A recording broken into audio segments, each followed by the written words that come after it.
ஒரு நாள் கடுமையான மழை பெய்து கொண்டிருந்த ஒரு குளிரான மாலை. அன்று அர்ஜுன் ஸ்கூலில் இருந்து சைக்கிளில் வீடு திரும்பிக் கொண்டிருந்தான். வெறும் சாலையில் மழைத்துளிகள் சிதறி விழ தெரு விளக்குகள் சிறிய பேய்களைப் போல மினுமினுத்தது. அங்கே ஒரு பழைய பஸ் ஸ்டாண்ட் இருப்பதை அர்ஜுன் கண்டான். அந்த பழைய பஸ் ஸ்டாண்டை அடைந்தபோது அவன் திடீரென்று ஒருவரை அங்கே நிற்கும் நிலையில் கண்டான். அங்கே ஒரு சிறிய பையன் வெள்ளை சட்டை அணிந்திருந்தான். முழுக்க நனைந்த உடல், சிறிய ஸ்கூல் பை ஒன்று கையில் இருந்தது. அந்த பையன் மெதுவாக கை நீட்டி, நான் உன்னுடன் வரலாமா என்று மெதுவாக கேட்டான். அதற்கு அர்ஜுன் சற்று யோசித்து தலையசைத்தான். பிறகு அந்த சிறுவன் அமைதியாக சைக்கிளின் பின்புறம் ஏறினான். அவர்கள் இருண்ட சாலையை கடந்து சென்றனர். நிழல்களைப் போல அசைந்த மரங்களை தாண்டி, மின்னல் பிரகாசித்த குளங்களை தாண்டி சென்றனர். ஆனால் அர்ஜுனுக்கு ஒரு விஷயம் விசித்திரமாக தோன்றியது. அந்த பையன் மிகவும் எடை குறைவாக தெரிந்தது. யாரும் பின்னால் அமரவில்லை மாதிரி உணர்ந்தான். இறுதியாக பழைய பாலம் வந்தது.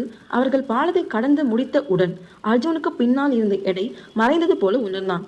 அவன் திரும்பி பார்த்தான். யாரும் இல்லை. வெறும் காலியான சைக்கிள் கேரியர். மழைத்துளிகள் மெதுவாக விழுவது மட்டும்தான் இருந்தது. அடுத்த நாள் அர்ஜுன் தன் தாத்தாவிடம் நடந்ததை கூறினான். அவர் சற்று சோகமாக புன்னகைத்து, எல்லா மழை காலங்களிலும் அந்த பஸ் ஸ்டாப்ல ஒரு தொலைந்து போன சிறுவன் வருவான். அவன் எல்லோரிடமும் ரைடு கேட்டு வருவான். ஆனா பாலத்தை கடக்கும் போது மறைந்து போவான். அவன் குழந்தைகள் பாதுகாப்பான ரோட்டை கடந்து செல்ல உதவுவான் என்றார். அர்ஜுன் மீண்டும் அந்த பாலத்தை நோக்கி பார்த்தான். இந்த முறை அவனுக்கு பயமில்லை. அவன் மெதுவாக கிசுகிசுத்தான். நீ யாரா இருந்தாலும் நன்றி. அந்த நாள் முதல் மழை பெய்யும் போது அர்ஜுனுக்கு எப்போதுமே யாரோ ஒருவர் அவனுடன் நடப்பது போலவும் அல்லது சைக்கிளோடு வந்து கொண்டிருப்பது போலவும் தோன்றியது.